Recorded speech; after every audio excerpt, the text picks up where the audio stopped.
पिछले एपिसोड में हमने देखा था कि दाफेंग और बाकी सारे लोग ब्लैक मार्केट के अंदर आ चुके थे और यहाँ पर आने के बाद दाफेंग एक से बढ़कर एक वेपन खरीदना शुरू कर देता है क्योंकि बिल तो फटने वाला था ज़ेन्यान सेक्ट वालों के ऊपर। तो उसको किसी चीज की टेंशन थी ही नहीं, उसको जो सही लगता वो अपने लिए तो खरीदता, साथ ही साथ अपने बाकी दोस्तों के लिए भी एक से बढ़कर एक चीज खरीद देता है। पर मैंग जो था वो बहुत ही ज्यादा टेंशन में था कि हम तो लुट गए, हम तो बर्बाद हो गए। इस दाफेंग ने हमने किसी जगह का नहीं छोड़ा, लूट लिया इसने हमें आज तो। इसके बाद दाफेंग उसी जगह पर जाने के लिए निकल चुका था जहां पर से हिटमैन को हायर किया जा सकता है ताकि शेंटोंग के खिलाफ सुपारी दे सके। जिसके बाद यहाँ से ये एपिसोड शुरू होता है। तो इस एपिसोड की शुरुआत में दाफेंग और बाकी सारे लोग उसी जगह पर आ चुके थे जहाँ पर हिटमैन मिलते हैं और लड़कियां वगैरह होती हैं। वहाँ का माहौल तो एकदम अय्याशी से भरा हुआ था। लड़कियां थी वो लड़कों को शराब पिला रही थी, सभी एक दूसरे के साथ मस्ती मजाक कर रहे थे। लेकिन कुछ लड़कियां थी जो कि दाफेंग की पुरानी दुश्मन थी, जिन्होंने पहले भी दाफेंग के ऊपर हमला किया था। तो वो सभी दाफेंग को देखकर अपना वेपन निकाल लेती है और एक साथ जाकर दाफेंग के ऊपर हमला करने वाली थी ताकि उसको जान से मार दे। लेकिन वो जैसे उसको मारने वाले थे कि मैंग उनको रोक लेता है कि नहीं, तुम ये नहीं कर सकते, क्योंकि ज़ेन्यान हॉल को यहाँ पर ये जिम्मेदारी दी गई है कि हम दाफेंग और उसके दोस्तों को यहाँ प्रोटेक्ट करेंगे और उसको सही सलामत इसके घर तक ले जाएंगे। अगर तुमने दाफेंग के ऊपर हमला किया था, तुम हमारे ज़ेन्यान हॉल के साथ ही दुश्मनी मोल ले रही हो। ये सुनकर तो वो लड़कियां घबरा जाती हैं कि नहीं, हम तो इनके साथ दुश्मनी नहीं ले सकते। तो वो यहाँ पर शांत हो चुकी थी। इसके बाद वहाँ पर एक दूसरी लड़की आती है जो यहाँ आने के बाद दाफेंग से कह रही थी कि मुझे पता है आप लोग किस काम से हैं, आपको हिटमैन चाहिए ना, तो हमारे जो इस हॉल की लीडर है उससे बात करनी पड़ेगी, इसलिए जिसको चलना है वो साथ में चल सकता है। लेकिन हाँ, शर्त यह है कि सिर्फ लड़के ही अंदर जा सकते हैं, लड़कियों को यहीं पर रुकना होगा क्योंकि हमारी जो हॉल की लीडर है वो बहुत ज्यादा सुंदर है और उसको दूसरी लड़कियां बिल्कुल पसंद नहीं, सिर्फ वो लड़कों को पसंद करती है। ये सुनकर दाफेंग को गुस्सा आ रहा था कि नहीं, मैं तो प्रिंसेस के साथ जाऊंगा, अकेले नहीं जाने वाला। लेकिन प्रिंसेस उसको समझाती कि नहीं दाफेंग, तुम जाओ, मुझे पता है कि यहाँ पर के किस तरह की रूल,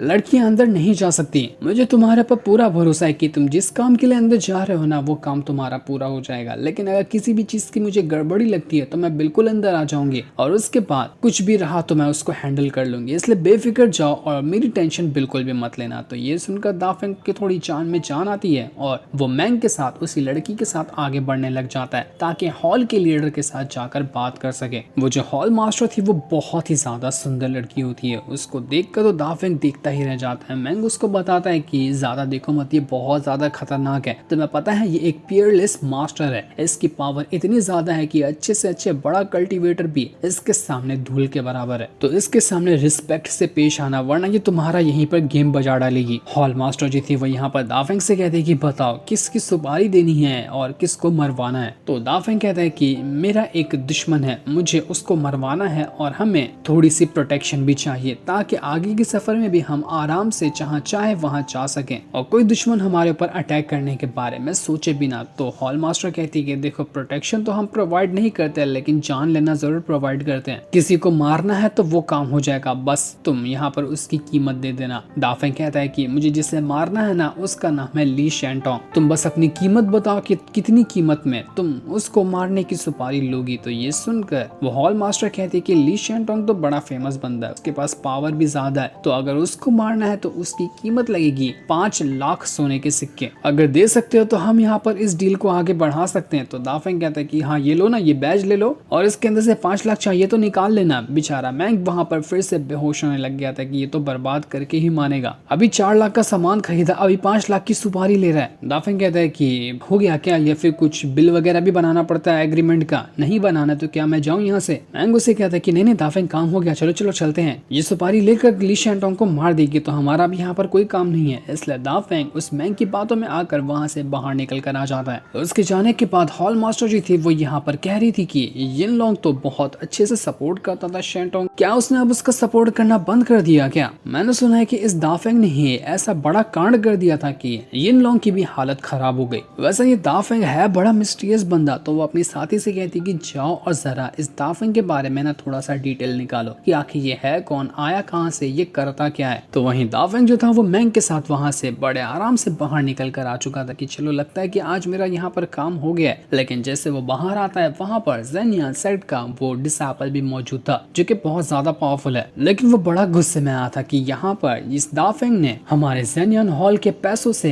इस जगह पर जाकर लड़कियों के साथ मस्ती की है, इसने हमारे सेट की इज्जत लुटा दी। तो दाफेंग यहाँ पर सीधा उस मैंग पे आरोप लगाते हुए कहता है कि नहीं नहीं भाई, मैंने कुछ नहीं किया, ये बैज लेकर अंदर गया था और ये लड़की के साथ मस्ती करा था, मेरा इसमें कोई हाथ नहीं है। मैंने तो उसको रोका भी लेकिन ये माना नहीं। लेकिन ये देखकर वो जो मैंग था वो उस डिसेबल से कहता है कि नहीं नहीं, दाफेंग बिल्कुल झूठ कह रहा है, मैं ऐसा कभी नहीं कर सकता।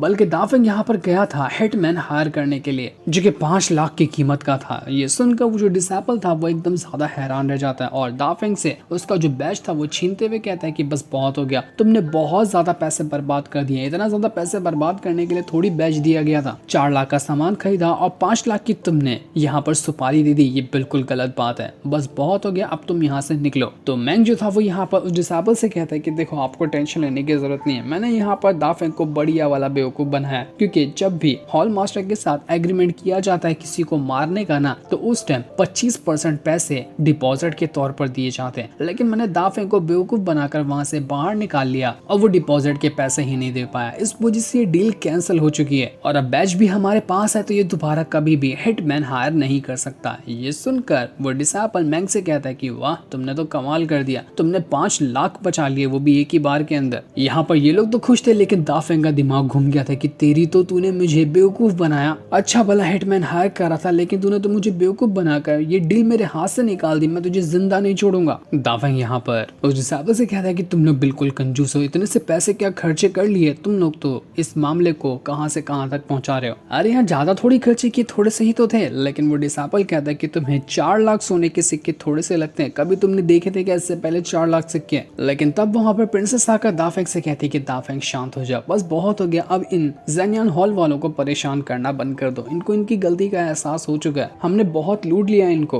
अब ना ही मुझे कोई चीज चाहिए ना ही हमें अब पैसों की जरूरत है, तो हम यहाँ पर इनका ये बैज लेकर करेंगे क्या, हमारा सारा काम तो पूरा हो गया। दाफेंग तुम्हारा बहुत बहुत शुक्रिया जो तुमने इस काम में हमारी इतनी ज्यादा मदद की है, तुम्हारे मदद के बगैर तो ये सारी चीजें बिल्कुल पॉसिबल ही नहीं हो पाती। तो दाफेंग कहता है कि जब प्रिंसेस यहाँ पर इन लोगों को माफ कर देने के लिए कह रही है तो ठीक है, मैं इनको माफ कर देता हूँ, जैसा आप कहेंगे मैं वही करने वाला हूँ, इनकी थोड़ी ना सुनूंगा मैं। इसके बाद दाफेंग और बाकी सारे लोग जो थे वो सभी वहां से अपना सिटी की ओर जाने के लिए निकल जाते। सभी बहुत ज्यादा खुश थे क्योंकि यहाँ पर आने के बाद तो मजा ही आ गया था उन लोगों को। ये लोग जोश जोश में आगे निकल जाते हैं और बेचारे मैंग को पीछे ही छोड़ देते, जबकि मैंग को उनके साथ जाना था उनको घर तक छोड़ने के लिए। बेचारा मैंग रास्ते में भागते भागते जा रहा होता है और घोड़ा गाड़ी निकल चुकी थी। 2 दिन तक भागने के बाद वो एक जगह पर जब आकर रुकता है तो यहाँ पर दाफेंग और बाकियों ने छोटा सा कैंप लगा कर रखा था। उसकी जान में जान आती कि कम से कम अब तो मैं यहाँ पर पहुंचा। बहुत भगाया इन लोगों ने, इन लोगों को मुझे मौका मिले तो मैं नहीं छोड़ने वाला। वो जैसे यहाँ पर आता है सभी लोग उसको अपना अपना काम करते हुए दिखाई देते हैं। जूडी जो थी वो खाना वगैरह पका रही थी और प्रिंसेस जो थी वो अपना कबूतर के ऊपर नोट वगैरह लिख कर किसी को इसके बारे में खबर भेज रही होती है कि वो लोग कहाँ पर है और वो किस रास्ते से जा रहे हैं। वो जो मैंग था वो ये चीज देखकर हैरान था कि यहाँ पर तो मामला बिल्कुल शांत है, मैं लेकिन सबको देख चुका हूँ पर 2 दिन से मैंने इस दाफेंग को देखा ही नहीं, आखिर ये चला कहाँ गया। जब दाफेंग यहाँ पर करीब नहीं होता है ना तो कितना सुकून मिलता है, आराम से मैं अपना काम कर पाता हूँ, पर जब भी वो आता है दिमाग खा जाता है। लेकिन तभी वहां पर दाफेंग भागते हुए आ रहा था जो अपनी पावर को एक्टिवेट करके आता है, जो कि उसकी नई सीखी हुई डिवाइन स्पीड टेक्निक थी। और वो मैंग से कहता है कि मैंग तुमने मुझे आवाज लगाया, तुमने मुझे बुलाया और मैं ना हूँ, ऐसा थोड़ी ना हो सकता है, देखो तुम बुलाया और मैं चला आया। मैंग ये देखकर हैरान रह गया था कि अरे दाफेंग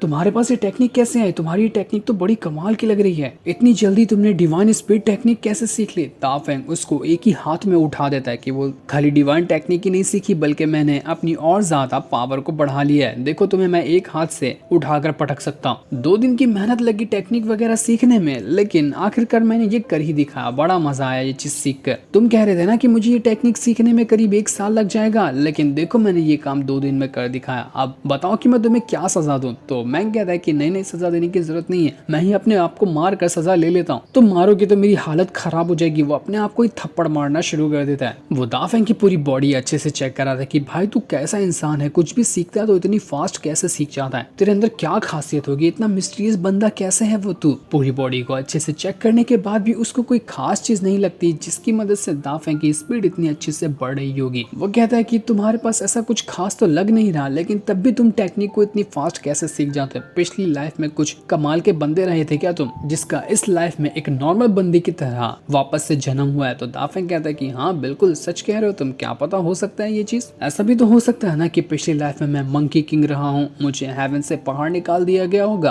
तो मैंने इस लाइफ में दोबारा से जन्म लिया ताकि मैं सभी दुश्मनों का मुकाबला कर सकूं। इसी वजह से तो मैं सारी टेक्निक को बहुत जल्दी सीख जाता हूँ और मेरी पावर बहुत अच्छे से बढ़ जाती है। तो मैं कहता है कि बस बस बहुत हो गया, फेंकने को इतना नहीं बोला था, तुमने तो खुद को मंकी किंग ही बता दिया। तभी वहाँ पर प्रिंसेस आने के बाद दाफेंग से कहती है कि शैनटोंग यहीं पर आ रहा है, हम उसकी सुपारी तो नहीं दे पाए थे लेकिन इस वजह से अब वो यहाँ पर आ रहा है हमारे ऊपर हमला करने के लिए, तो तैयारी शुरू कर दो। ये सुनकर मैंग जो था वो सबसे पहले अपना एक तालिस्मान निकालता है और एक प्रोटेक्शन बैरियर बनाना शुरू कर देता है ताकि ली शैनटोंग जो है उसको और उसके साथियों को यहाँ पर रोक सके। दाफेंग भी अपनी तैयारी शुरू कर चुका था कि अब देखो तो मैं इस ली शैनटोंग को कैसे जिंदा यहाँ से वापस जाने देता हूँ, आज मैं इसको जान से ही मार डालूंगा। सुपारी नहीं दिया तो क्या हुआ, मेरे हाथ में इतनी ताकत है कि ली शैनटोंग मेरे हाथों से नहीं बचेगा। ली शैनटोंग की मौत तो आज बिल्कुल पक्की है। जो सीन दिखाते ही ये एपिसोड यहीं पर एंड हो जाता है। Thanks for